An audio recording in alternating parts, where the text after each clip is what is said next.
Hello and welcome back. In this video, I'm going to take you step by step, click by click, and show you everything you need to make your own platform game. The story behind this game is that a fairy is collecting stars in an enchanted forest to power her magic wand. In this video, we're going to customize the background. We're going to create a joypad that makes the fairy move left, right, and jump left and right, and also move down. We're going to create stars that are collected, and when they do, they make a pop sound and get bigger. We're going to create an auto updating scoreboard every time you collect a star. We're going to create a countdown timer, and when it's up, the game is over. We're also going to create two end screens. One when you collect all your stars, and a second one when your time is up. All you need to achieve any of this is the free ScratchJr app on either your phone or tablet. To get the best results from this video, follow along on either a TV, tablet, phone, or any screen which you can access YouTube, and pause after each step.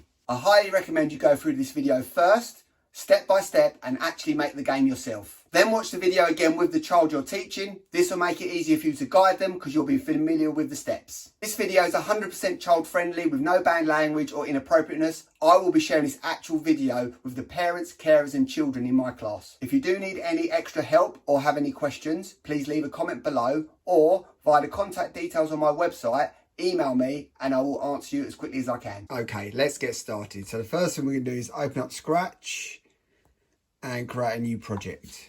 We're going to delete kitten. We don't need them for this one.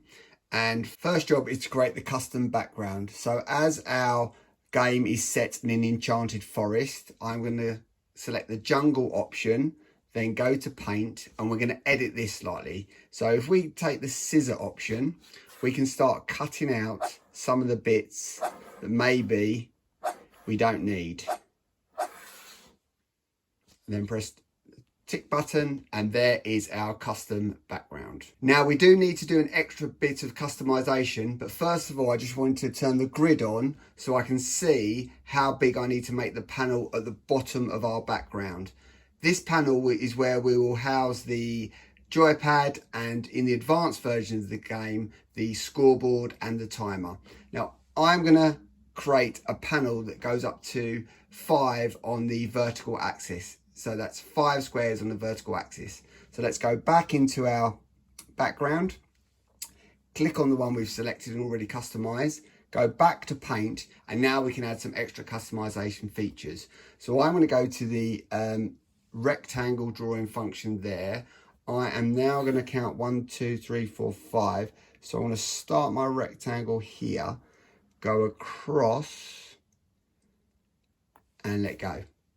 Now I want to fill that, so I'm going to fill that white and then press the tick button, and there you can see now we've customized our background to have the enchanted forest, what we're going to create at the top, and a panel at the bottom where we can house our joypad, and in the advanced version of the game, our scoreboard and also our timer. Next I want to add our fairy character, so I'm going to go to the plus character button, scroll down and look for the fairy. Where are they? Where are they? Where are they? There they are. Press the tick button and there is our fairy. The next thing we need to do is shrink the fairy because it's a bit big at the moment. So I go to the purple category, go to the shrink option, and I'm going to shrink that 3 times. I'm going to put the grid on because with this one it's really important that we have an understanding of size. So there we go.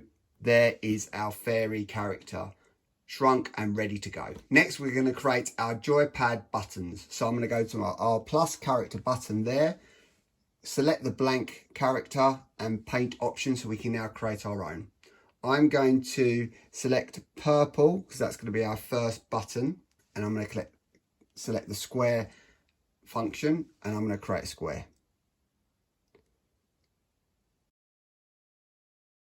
There we go, that's close enough. Now I'm going to select my fill option and press on it so that we make a purple button. I'm now going to press the tick and there is our button. I'm going to drag that down to this area here because that's where I want our joypad to be. The purple button is going to be our jump left function or button. So I want to create a jump right button. So I'm going to add another character.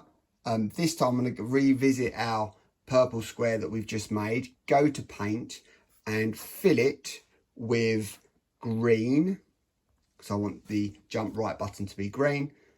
Press this tick button and there it is. I'm just going to drag it over to here. We're going to organise these buttons in a moment once we've created them all. Next, I'm going to add the move left button. So again, I'm going to select the green button we've previously made there. I'm going to press the paint option and I'm going to turn it blue and press tick. There it is. And I'm going to create now a move right button. So I'm going to select the previous button we've made there, go to paint, and I'm going to make this one red. Reusing the previous buttons means they're all the same size. Just makes it look a bit neater. Finally, we need one more button. That's going to be the move down button. So again, plus character button, select a previous button we've created, go to the paint option, and this one's going to be yellow. And drag that down. Okay. Let's just tidy up these buttons so they look a little bit more in order and it makes a bit more sense. So there we go. So we've got the move left button, blue one, move right button, jump right button, jump left button, and the move down button at the bottom. Now we're going to code the buttons. So I'm going to start with the yellow button and I go to the yellow category. I select the start on tap block, and next I'm going to select the send start message block, and I'm going to change that to yellow. So we've got the yellow button with the yellow message. I'm then going to copy that over onto the red button, go to the red button and change that to red. I'm going to do the same for the blue, change it to blue. Same with the green, start it to green, scroll down, and finally do the same with the purple. And there are our initial codes for the buttons. Now we're going to code the fairy, so when the buttons are pressed, the fairy moves in a given direction. So let's go to the fairy, let's get rid of that, let's select the yellow category, and now we want to select some message blocks.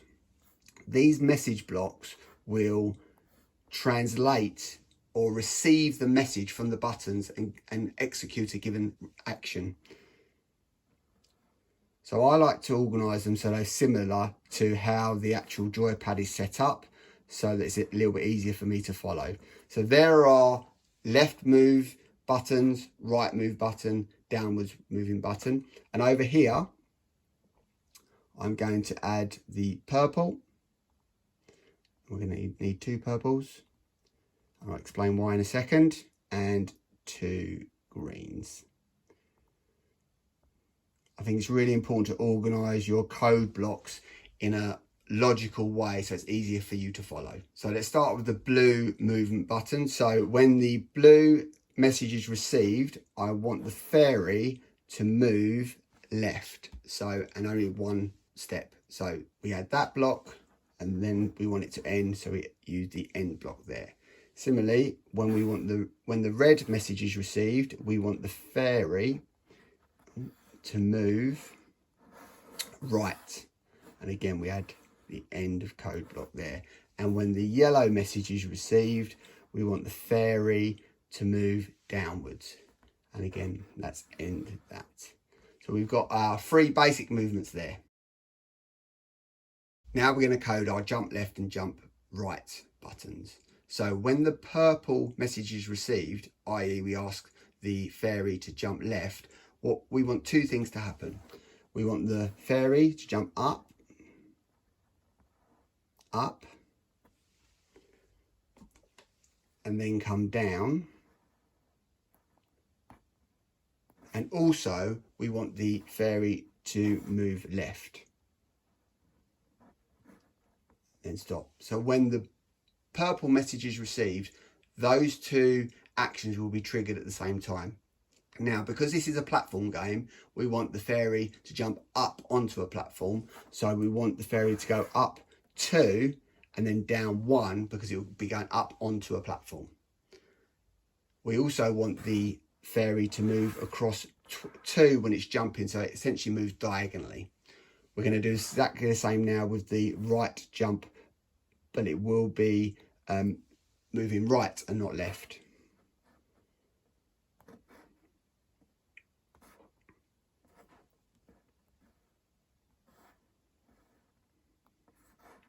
And again, we want the fairy to jump up 2 and come down 1. And, oh, I've made a mistake there. There we go. We want to move right, not left. And again, that's going to be 2. There is our code to translate the buttons being pressed on the joypad to the fairy moving. So now let's test it. Let's go full screen and let's try and move the fairy across. That's the left button works. The right button works. Let's try to jump left. Fantastic. Jump right. Fantastic. And downwards. Excellent stuff. The buttons work. So let's make that smaller and go back to our editing screen. Next, we want to create the platforms where the stars will be that the fairy will jump up to collect them. To do this, we're going to use the actual font function because we don't want the platforms being objects and triggering any of the other codes. So if they're font, then they're just there and they're not, they don't interfere with any of the code. So I'm going to use this shape here. I'm going to do 10 of them.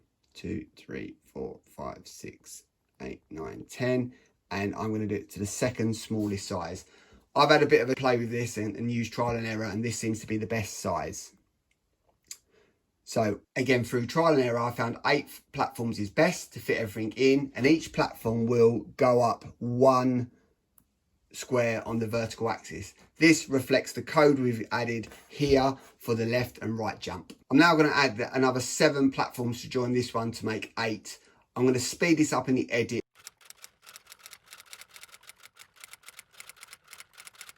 Okay, so that's all the platforms made. Now let's give it a little test to see that when the fairy jumps, they land on the platform in a way that looks realistic.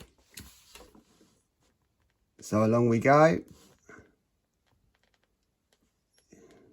think that one can move down a touch.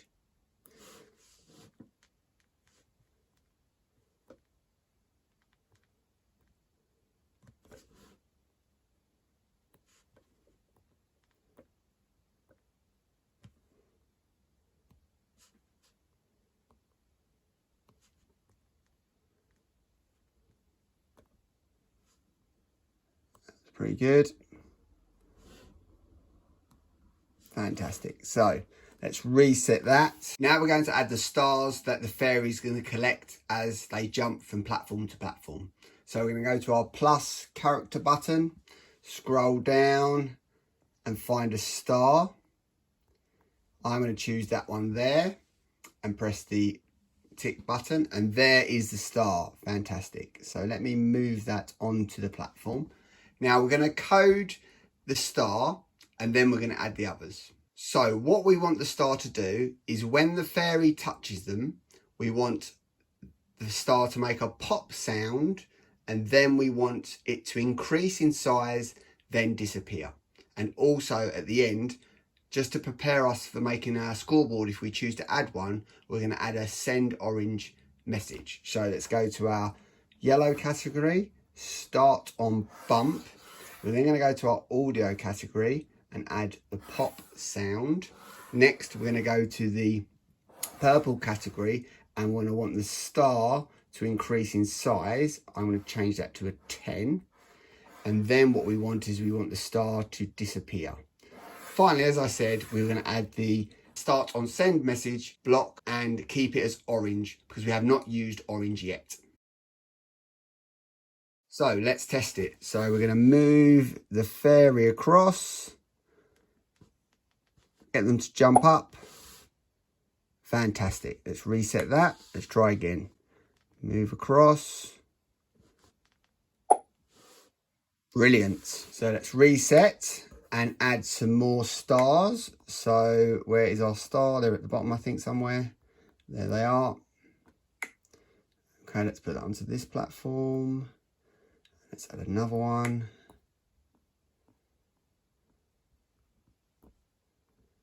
Let's Let's put them onto this platform and another one.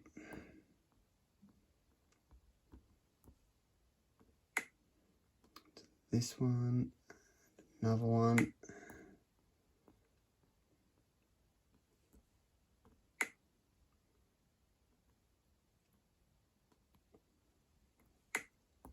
Another one.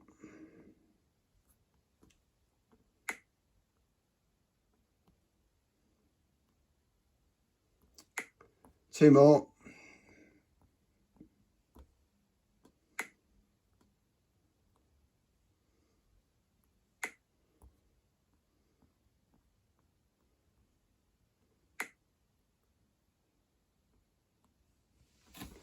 There we go. Now, as they all do exactly the same thing, we are just going to add the same code to all of them, and we can do that by copying. So we'll go to our first star. There it is. Copy across onto the second star. And then onto the third star. Fourth. Oh. Fifth. Then onto the sixth. Seventh. And then on the eighth. Now we are going to slightly edit the code for the 8th star because we want it to change to a different screen, i.e. the winner screen. So we'll remove that for now. Let's add another screen. Let's get rid of cat. We're going to add our background. We're going to go to the customized background we previously made, and we're going to go to our scissors and we're going to remove the bottom panel because we don't need it for this one. So there it is. Next, we're going to add our fairy. They will be at the bottom, and we're going to add a star. Now this star we want to make a bit bigger, so we'll go to our increase size, make that as big as we can.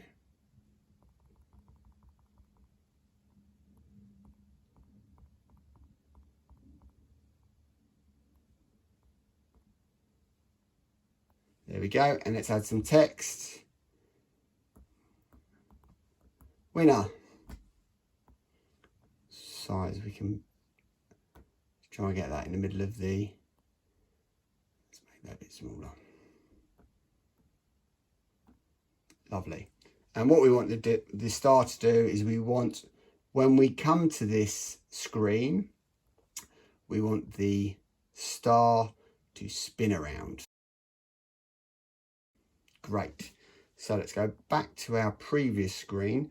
So our 8th star, we're going to take away the send message block and add a change screen block there.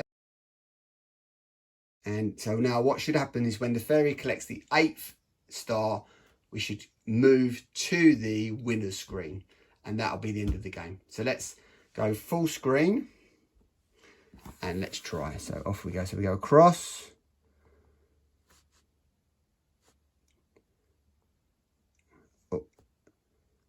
So we can see there we accidentally collected 2 there on the jump, so we need to move that third star slightly. Let's keep going because we can then test the others as well, see if that happens again.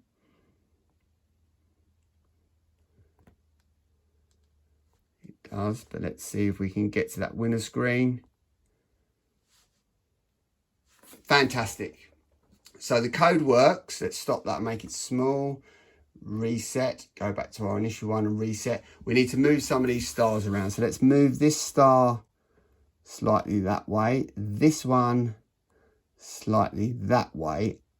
Actually, let's put it all over here, and that should do it. Let's also turn up the sound so we can hear that pop sound. Let's give that another go. Off we go.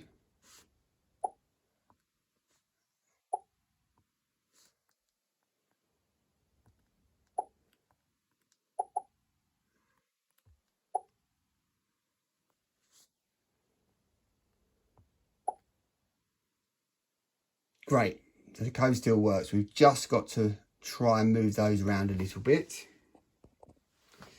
So let's actually make these stars slightly higher. I think that should do it.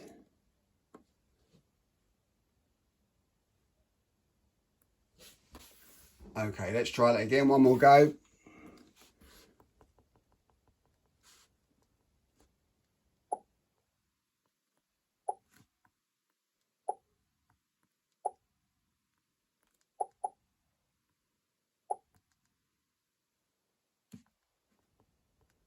Okay, let's stop that. Let's reset.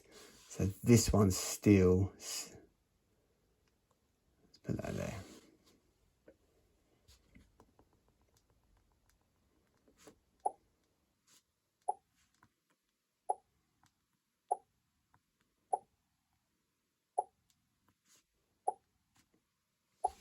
Fantastic.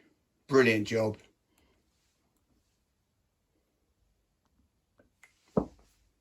And there's your basic game. Well done, everyone. Congratulations. You've now made the basic version of the game where you've got a joypad that you've coded that moves the fairy and allows you to collect the stars on the screen.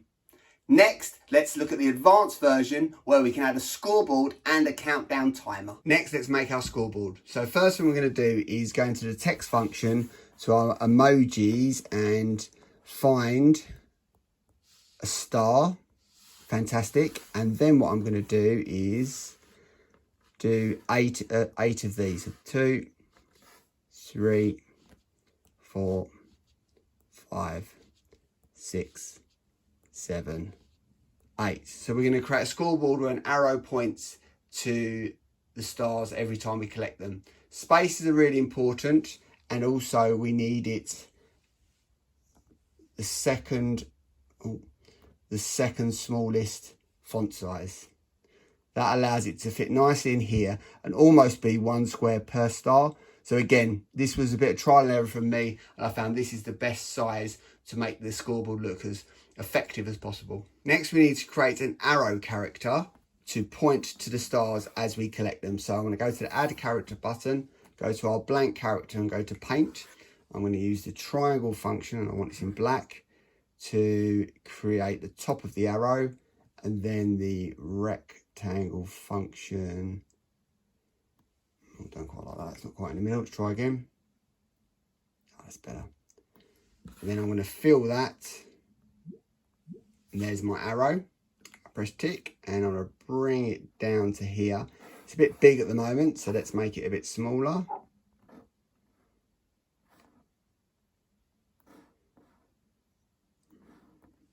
Now we need to code this arrow. Now, if you remember previously, our stars, we added an orange send message block at the end of it. So what we want to add here is go to our yellow category, our orange, we don't need that, orange received message. And when the message is received, we want the arrow to move along, I think 2 squares. So it points to the different stars as they're collected. Let's move that across. So it starts on 0 stars and give it a test.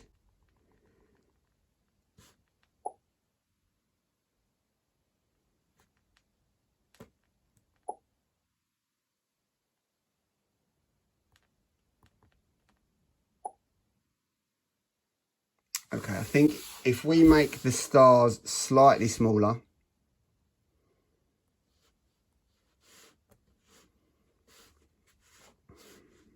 and reset, see if that makes a difference.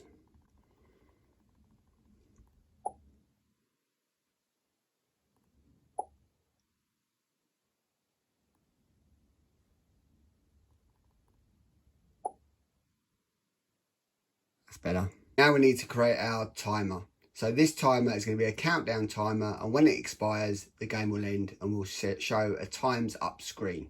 So let's add a character. Let's go to our blank character and paint. We want a circle. I'd like a red circle. So let me make that now.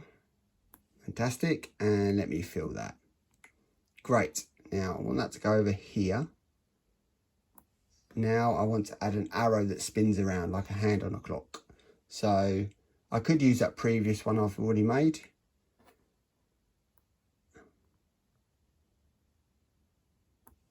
have to make it a bit smaller.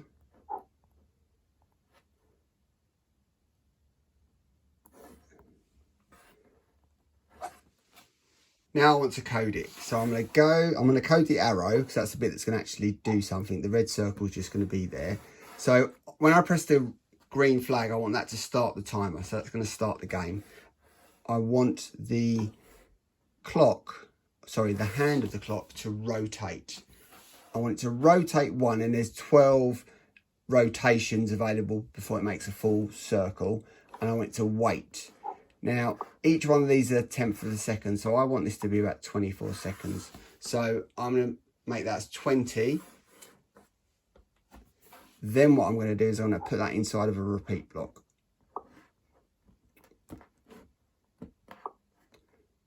There we go. And I want that to repeat 12 times. Straighten that up. And then I want it to go to a end screen. So let's create the end screen for the times up. So let's take that off. I'm going to use again, I think, our current screen. I'm going to add this as part of the clock. I want to make that bigger. There we go. And also I'm going to add another character, which is our arrow. Again, make that bigger. Also going to add some text.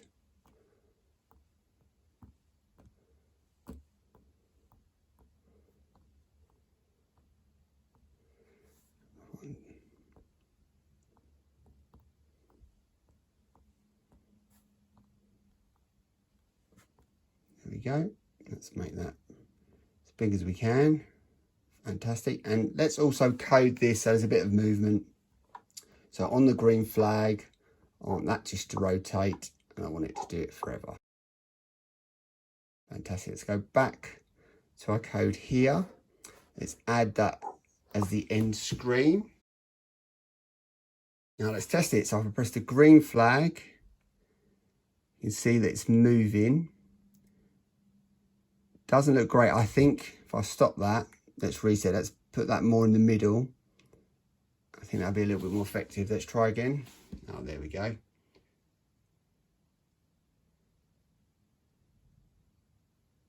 It's nice when you watch the code being executed in this screen, because you can see the blocks actually being activated. Here we go. We're nearly there.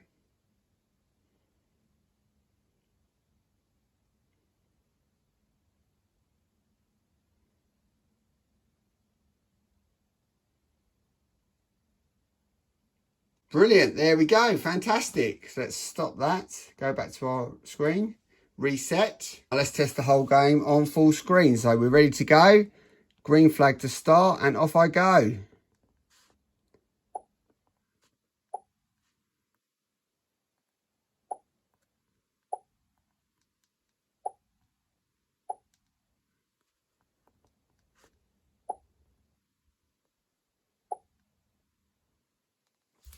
Victory. Okay, let's try that again. This time, let's all reset everything. This time we will intentionally go over time. So let's start again. Off we go. Take our time a bit.